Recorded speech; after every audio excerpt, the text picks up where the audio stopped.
Thank you so much. It's really inspiring to hear. And I just want to say that what Megan is talking about relates to the People's Climate Plan, because one of our core principles is that in our transition to a new economy, justice needs to be at the center of it, and justice for Indigenous communities is very much a part of that. We need to be respecting the rights of Indigenous communities to free, prior, and informed consent, and listening to the people who have been leading this fight for much longer than people like myself. So on that note, I'm going to introduce Gabriel, who is a member of Justice for Migrant Workers.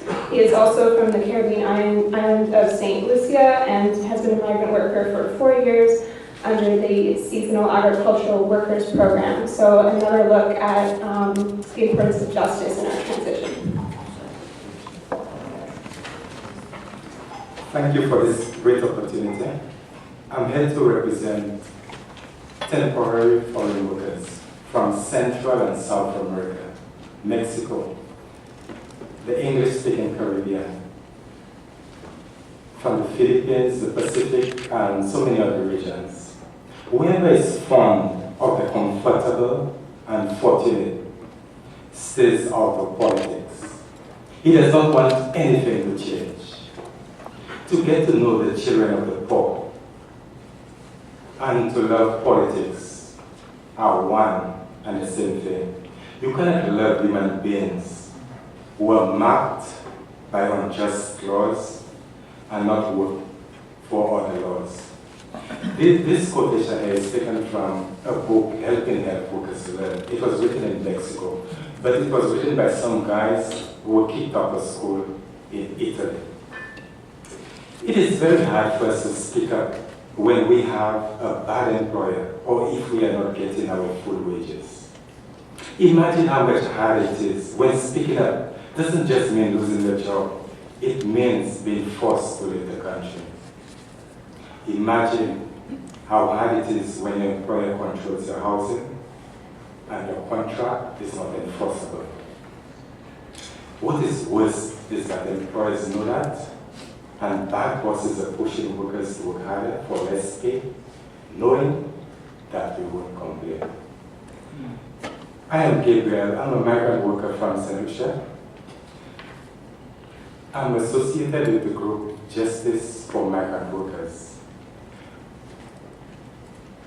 Under the Temporary Foreign Workers Program, we have several categories of workers here. We have the Seasonal Agricultural Workers Program, and this year, 2016, marks the 50th anniversary of that program. Under the Seasonal Agricultural Workers Program, workers like me come to Canada for a period of 8 months, and we are to return home. Under the Temporary Foreign Workers Program are also low skilled, some a category called low skilled, and under this category, the workers are allowed to work for 4 years in Canada, and they are allowed to return home to spend 4 years. So it's called the 4 in, 4 out. Also under the Temporary Foreign Workers Program, we also have the nannies, and I'm pretty sure that we are all familiar with the role that they play, not only in nurturing the children, the future of Canada, but also the elderly. I'm pretty sure on those hard work that we today are enjoying. And to some extent, under the Temporary Foreign Workers Program, we have the high-skilled workers who enjoy, to a very large extent, more rights than us under the Seasonal Agricultural Workers Program. Being a migrant farm worker means your work permit is tied to one employer. Being a migrant farm worker means your employer controls your housing. Being a migrant farm worker means your contract is not enforceable. This here, these 3 elements here, is the recipe for exploitation, for vulnerability. Is that the Canada, is that the kind of working conditions in Canada that reflects a modern 21st century Canada? Or isn't that a recipe that perpetuates 18th century working conditions? True.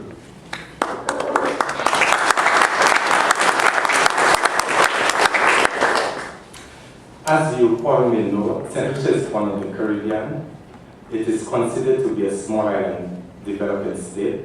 It is in the tropics. I'm saying all of this to show, not only for geographic reasons, but in the relevance of the topic at hand today, which is climate change. The total aggregated reported emissions from developing countries are extremely low. 258.5 million tons of carbon dioxide equivalent in 1994. In contrast, industrialized countries emitted 16.7 billion tons of CO2 equivalent in that year.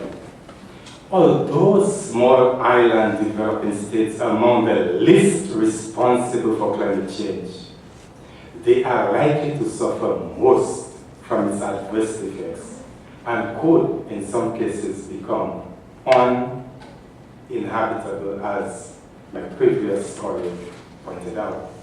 Over 100 million people living in coastal regions will be displaced by just 1 year rise in sea level. Approximately 600,000 deaths occurred worldwide as a result of weather-related natural disasters in the 1990s, where 95% of those deaths took place in developing countries. 90% of the developing countries are in the tropics. Many are seasonally affected by extreme weather events, tropical storms, cyclones, and hurricanes. Climate variability, droughts, and flooding are also features of the weather pattern. I came to work in Canada in 2011 when a hurricane knocked me out of business and I became unemployed. At that time, I was self-employed. I was engaged in 4 different activities. 4 different activities. At that time, I told myself, my income base is diversified and it's resistant to anything. I felt so assured in that, I felt so comfortable, But just one hurricane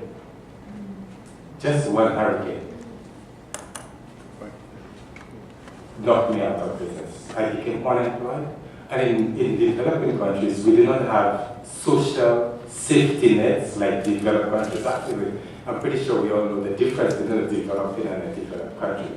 So at that point, I became unemployed. I had a family to support, and it was really, really difficult. In fact, in my life, I think I was at the lowest in my life.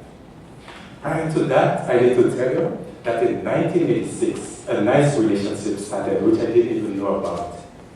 In 1986, I was attending a junior secondary school. At that time, I would finish school at a Form 3, which would be difficult to get employment. Miraculously, in 1986, I was able to get a space at a secondary school to complete a full secondary education. And strange enough, that school was fully funded by the government of Canada. Wow. So in 1986, Canada gave me a second chance in my life.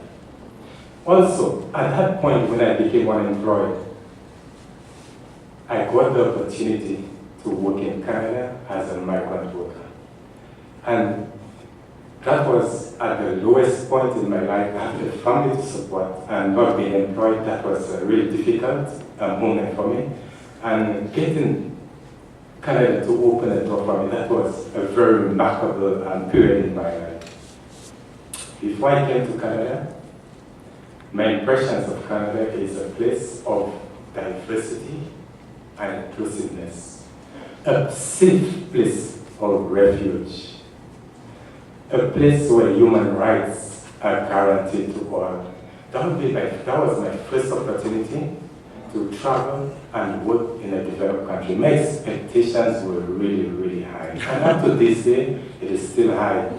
But the truth is, when high expectations meet with reality, I discovered 16 huge, tall, wide, and deep dark sides of Canada. I do not know if I have sufficient time to tell you.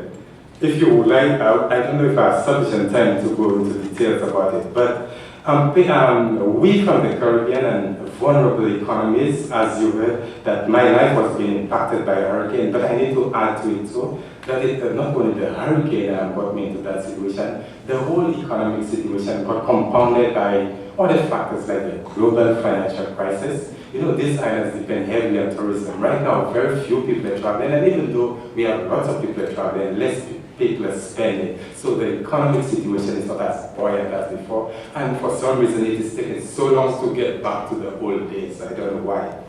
Also, our main crop in St. Lucia is bananas. Banana is a very, very sensitive crop. Sensitive in the sense that it is very easily blown down, destroyed by winds. And we are in June. On the 1st of June to the 30th of November every year, we go through that period of time, 6 months of the year. It's called the hurricane season. And every year, you would hear the scientists they're predicting worse and worse and worse severity of storms. Actually, last night on CBC News, I heard of some serious flooding in France and also in Texas. And they said in 100 years they've never seen the earth is getting worse and worse. And that is the nature of these developing countries. We are very vulnerable. But going back to the 16 tall, huge, and deep, dark sides of Canada that we migrant workers face, one, our contracts are not enforceable. Is that the kind of working conditions that you would like your kids or Canada? Is that the Canada that we know it to be? Migrant workers face harassment constantly at our workplaces. Migrant workers are not allowed to remain in Canada while our complaints are being processed and when we get injured on the job. Can you believe that? Labor laws, though inadequate, are not being enforced. Can you believe that in Canada? Migrant workers can be sent home for asserting our rights or simply speaking up. Even right now, I'm taking a risk. For speaking up, the conditions are difficult. We're placed between a rock and a hard spot. One, the conditions are difficult. You want to improve it, you want to talk about it, but if you threaten to be sent home. Now, what they keep telling you, that there are 100 people lined up willing to take your place. So, what do? You want better conditions, you want to keep it. What do you do? Number 6, migrant workers are often denied minimum wage. Can you believe that in Canada? Often denied minimum wage and overtime pay. Can you believe that? Migrant workers work in dangerous jobs with very little protections. Migrant workers often live in unregulated and substandard housing. Can you believe that in Canada? Migrant workers have to pay to work in Ontario. Migrant workers are tied to a single employer, and bad bosses are mistreating us by paying us lower wages than workers with Canadian citizenship. And that is the truth about the situation. In Canada, the flag of Canada has 2 colors. Canada has 2 national languages. Canada too has 2 different categories of workers. The benefits that Canadians get is different to the benefits. Can I call it benefits? That the whatever that we get, the conditions of the wage. So what is Canada? Is Canada being fair? Shame. Yeah. Migrant workers are either directly excluded from labor protections or labor laws are not responsive to our vulnerability to abuse and exploitation.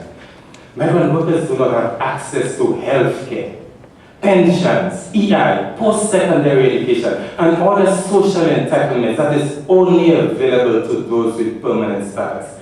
We make contributions every week to EI. We don't, in a short while I'll tell you a little about the reality of it. Imagine, can you believe that? The Occupational Health and Safety Handbook of Ontario contains a lot of guidelines that came about as a result of several coroner's inquests into non-agricultural work-related accidents or deaths. To date, not one has been carried out for migrant farm workers who died in work-related accidents anywhere in Canada. Can you believe Canada? Migrant workers contribute consistently every week to EI. However, we can't access most of these benefits. The one we can access have been revised downwards to the extent that whatever we get is next to nothing. Ultimately, from the program standpoint, the Seasonal Agricultural Workers Program the temporary foreign workers program. From that program standpoint, it is clear to us that those at the top, those the power that be, they are there to support and perpetuate 18th century working conditions. I say that for three simple reasons. Imagine there's a review going on right now, and under that review, they do not want to hear from those that are being impacted by that program. Is that a review? The very word review gives me the confidence that it will be systematic, comprehensive, and so on. The word review, but that's a political word. But the very action, the very money which is being done, very few people question about it. You only hear that there's a review, you have confidence, a review. But the money which is being done, it's totally, and the word review should never be used. The so-called review is not being televised. What does that say? It's not being televised. Is that openness? Is that frankness? Not covered, at least on CBC News, which is a radio station I listen. I didn't even hear any mention of it. In addition to that, the tight time frame allocated for that exercise is not enough it's not enough. It is so rushed that they tell you they have only 4 sessions or whatever. That is enough to convince me that the problem that we are experiencing, these problems that we're talking about, it is systemic and it has the full blessings of those at the top. Ultimately, from my standpoint and each and every worker's standpoint, workers are physically separated from their families.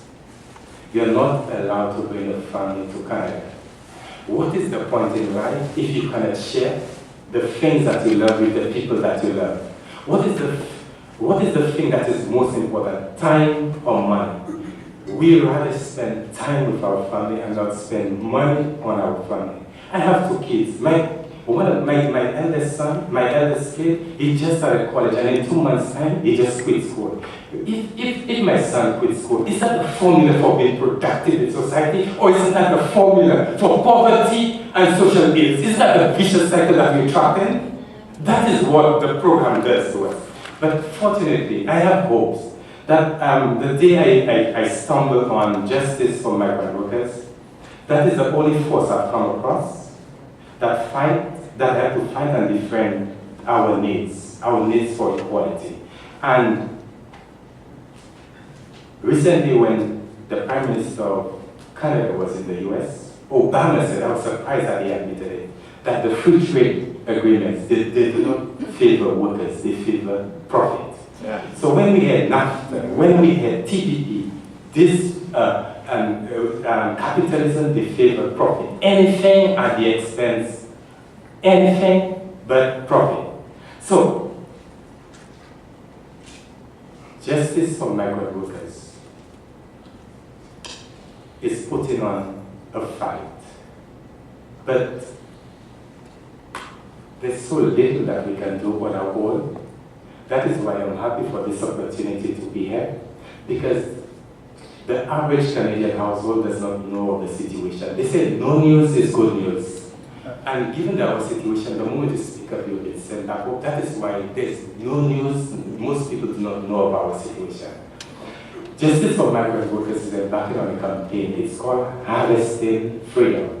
After 50 years of the Seasonal Agricultural Workers Program, we're asking on the government to give us the same work but with better conditions. And the only way we can access better conditions is to grant status on landing. That will make all workers in Canada equal. That's all we're asking for. Equality, fairness. Isn't that Canada? Isn't that what we're asking for? Just fairness. That's all we're asking for.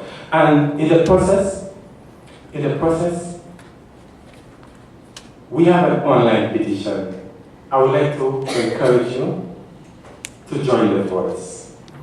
In the process, there's 12 simple things that you can do. One of them being the online petition that you can do to join the fight. There are lots of sad stories where people get injured on the job. We pay EI and we cannot, you're being forced to go back home where the standards of our medical is not anything close to what it is in Canada. So I encourage everybody to join the fight. I would like to thank you for the opportunity to present that. The story can never be told in a limited amount of time. I'm available to questions, and thanks for the opportunity. And in a nutshell, I hope I've covered as much as possible. Thank you.